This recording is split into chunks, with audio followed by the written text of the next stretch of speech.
guided by right core values, purpose, belief, good fellowship, and stewardship, together with an organization managed by thoroughbred business owners and seasoned industry leaders, in unison with a goal to achieve, we do not just commit, we deliver. We do not just plan, we fulfill. Ladies and gentlemen, this is Royal.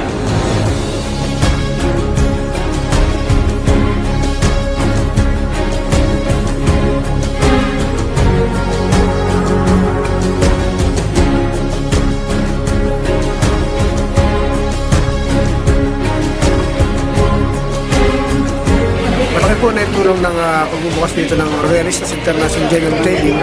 Dito po kasi napapatunayan natin na yung ating negosyo ay pang-international na, hindi lang sa Pilipino, kundi sa lahat na po na ibang lahi.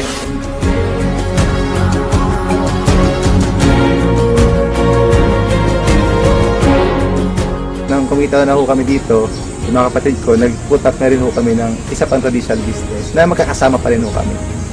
Napagtayo kami ng isang restaurant at the same time yung car wash na ito patatakbuhin po ng pamilya ho namin.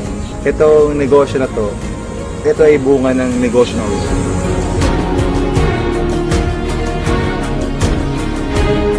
Yung mga kapatid ko na hindi talaga hilig sa negosyo, naturuan ko na rin magnegosyo, gumaganda-ganda na rin yung buhay. Parang naaambunan sila kung ano yung biyaya na nakuha ko sa Royal. Talagang napakasaya pala na ikaw yung nagiging instrumento na through Royal, natulungan mo yung ibang tao.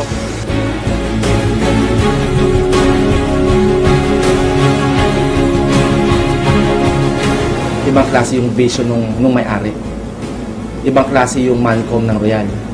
Yun ang nakita ko sa Royal Business Club, yung integrity at credibility ng may-ari at ng management. Ibang klase yung determination ng presidente at chairman. So kung determinado yung may-ari, mas kumbaga mahahawak eh. This kind of opportunity, especially with the management team that we have, with the heart of the chairman that he has, and the intelligence of our president and the COO, and the ability of our leaders, I am very sure Royal yung solusyon sa mga pangarap.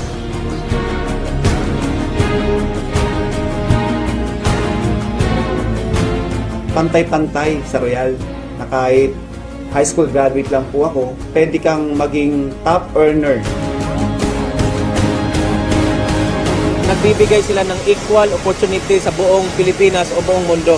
Kaya nararamdaman namin na kami pala, binigyan din ng kahalagahan dito na kahit nasa Mindanao kami, talagang yung Royal, iniisip pa rin kami. Kaya nagpapasalamat talaga kami na nakita ng Royal yon.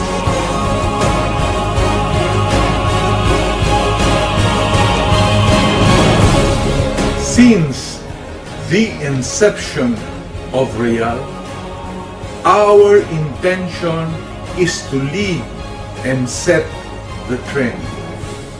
We do not just follow. Royal's integrity, honesty, and good values are seen in the things that we have accomplished. Still, our preparation and hard work will remain to be the company's primary asset. This is Royal.